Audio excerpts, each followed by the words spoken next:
এ আমার বুরবুরিয়া ইসলামিয়া হাফেজিয়া মাদ্রাসার পোলা পান রে, তোমার মা তোমারে বড় শখ করে মাদ্রাসায় দিয়েছে। তুমি যদি কোরআন হাফেজ হইতে পারো, তোমার মার মতন সুখী আর পৃথিবীতে কেউ হবে না। কথা বলেন ঠিক কিনা?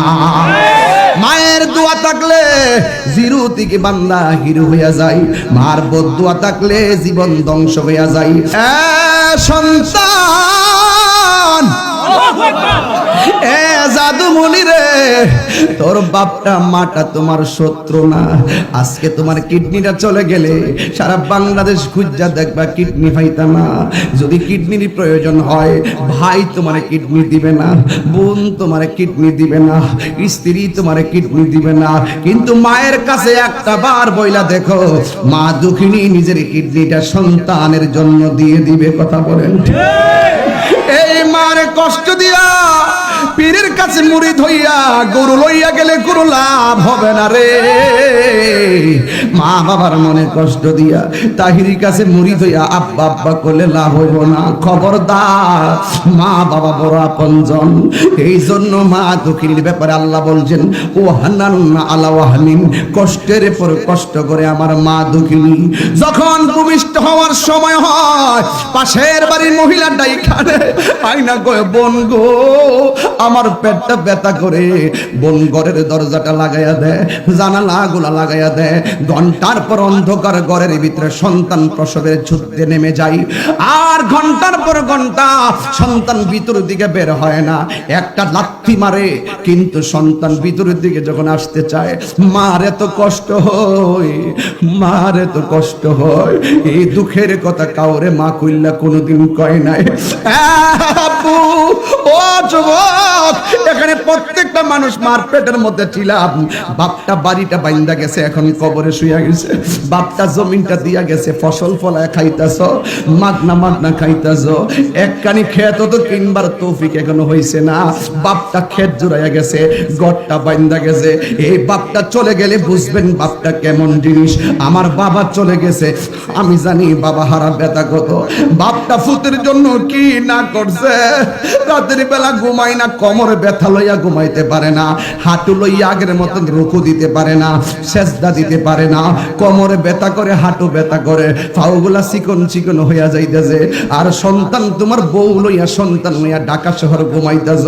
আল্লাহ সহ্য করবে না, আল্লাহ সহ্য করবে না, আল্লাহ সহ্য করবে না। জান্নাতের চাবি আমার মা, মা গো জান্নাতের চাবি আমার মা, জান্নাতের চাবি আমার মা, আমার গো জান্নাতের চাবি আমার মা। মা যার বেঁচে নাই তার মতো দুঃখী নাই, মা যার বেঁচে নাই তার মতো দুঃখী নাই। খালা ফুফু মায়ের মতো না আমার গো জান্নাতের চাবি আমার মা, মা মা গো জান্নাতের চাবি আমার মা। যুবক ভাইরা আমার, এবার বান্দার বেনামাজির কবরে প্রথম শাস্তি হলো, এই দুই পাশের মাটি তোমারে চাপা দিব, চাপা দিয়া হাড্ডি গুলা গোড়া বানাইয়া ফেলাইব। কিন্তু তোমার মরণ হবে না। আযাবের কষ্টের ভাগ তোমার সন্তান নিবে না, তোমার পরিবার নিবে না, তোমার আপনজন নিবে না। ও তোর পিছে পিছে ঘুরছে সমন, পিছে পিছে ঘুরছে সমন।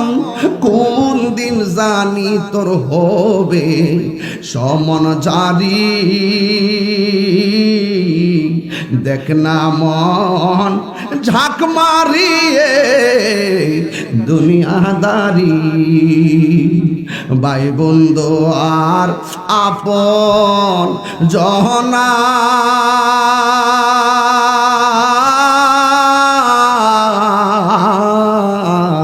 সঙ্গে তোমার কেউ যাবে না।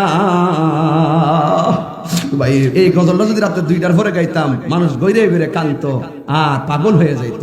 এবার বলেন না, ভাই বন্ধু আর আপন জহনা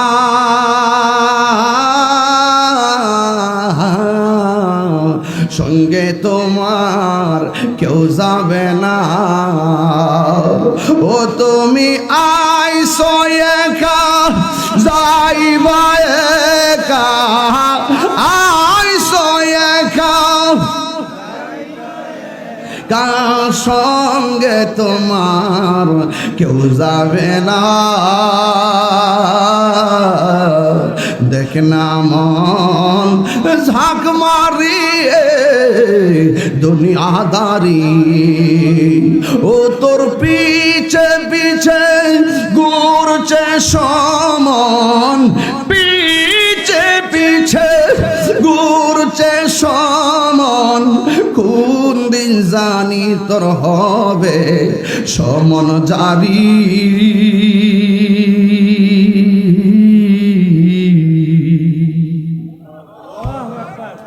এক নম্বর শাস্তি কবরে তোমার মাটি চাপা মারবো, এই কষ্টের ভাগ তোমার বন্ধু নিবে না, এই কষ্টের ভাগ তোমার স্ত্রী নিবে না। 2 নম্বর শাস্তি হলো এই কবরের ভিতরে জাহান্নামের আগুনের উত্তাপ দেওয়া হবে, এই আগুনের তাপটা দুনিয়ার আগুনের চাইতে 70 গুণ বেশি তাপ হবে। এই দুনিয়ার বাড়ির পাশে আগুন লাগলে ফায়ার সার্ভিস আইসা আগুন নিবাই, অথচ ঘরের পারে কবরটা আছে, ঘরের পাশে গুরুস্থানটা আছে, এই কবরে যে আগুন লাগিয়া রইছে খবর নেওয়ার খবর নাই, আর আবার ওই কবরের খবর নেওয়া তো চাই না, বরং সাহায্য করার কোনো সুযোগ নাই। কথা কোন ঠিক কিনা?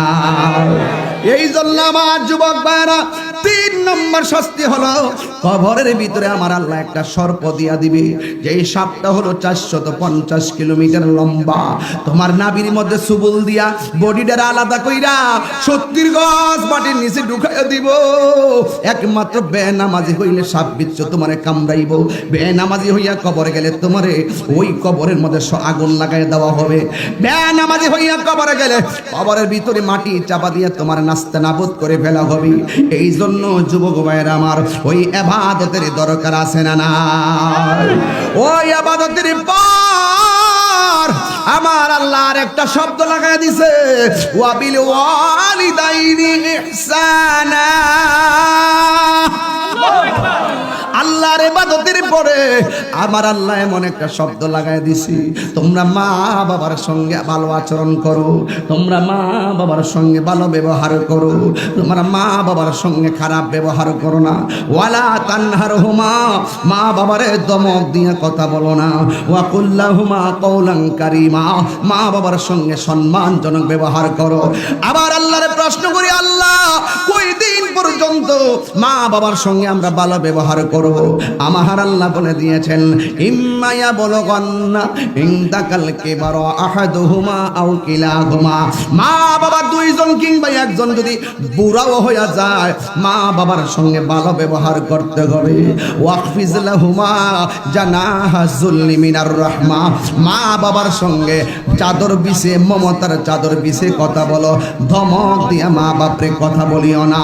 এই জন্য আমার যুবক ভাইরা এই মাহফিলে আসছেন ভালো কথা, মা বাবার মনে কষ্ট দিয়া নামাজ পড়লে আবার কাজ হবে না, মা বাবার মনে কষ্ট দিয়া মক্কা মদিনা গেল কাজ হবে না। কেননা আমার নবী আপনার নবী বলেছেন, রিদার রাব্বি ফি রিদাল ওয়ালিদাইন ওয়া সাখাতুর রাব্বি ফি সাখাতিল ওয়ালিদাইন। পিতা মাতার সন্তুষ্টিতে আল্লাহর সন্তুষ্টি, পিতা মাতার সন্তুষ্টিতেই আল্লাহর সন্তুষ্টি। এ আমার বুলবুরিয়া ইসলামিয়া হাফেজিয়া মাদ্রাসার পোলাপান রে, তোমার মা তোমারে বড় শখ করে মাদ্রাসায় দিয়েছে, তুমি যদি কোরআন হাফেজ হইতে পারো তোমার মার মতন সুখী আর পৃথিবীতে কেউ হবে না। কথা বলেন ঠিক কিনা? মায়ের দোয়া থাকলে জিরো থেকে বান্দা হিরো হইয়া যায়, মার বদদোয়া থাকলে জীবন ধ্বংস হইয়া যায়। এই জন্য আল্লাহ বলছে, ওয়াবিল ওয়ালিদাইনি ইহসানা, মা বাবার সঙ্গে ভালো ব্যবহার করবা। আল্লাহর হাবিব বলেছেন, 3 শ্রেণীর বান্দার গুনাহ আমার আল্লাহ কখনো মাফ করবে না। 1 নম্বর যারা আল্লাহর সঙ্গে শরীক করে, 2 নম্বর যারা মা বাবার সঙ্গে অবাধ্য আচরণ করে।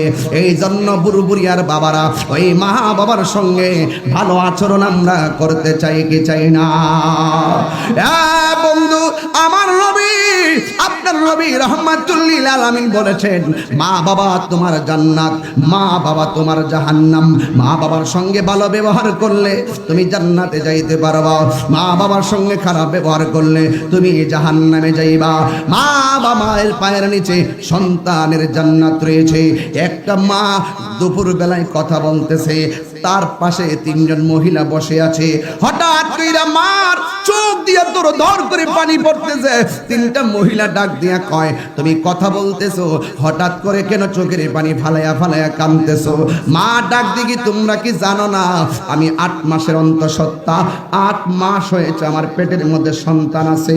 এই সন্তানটা পেটের মধ্যে যখন লাথি মারছে আমি বড় ব্যথা পাইছি, এই জন্য চোখের পানি ফালাইয়া ফালাইয়া কাঁদতেছি। এবার পাশের মহিলারা ডাক দিয়া কয়, তুমি কাঁদতেছো, আমরা দেখতেছি সন্তান লাথি খেয়েছো তাই তুমি কাঁদতেছো, কিন্তু তোমার মুখের মধ্যে কেন হাসি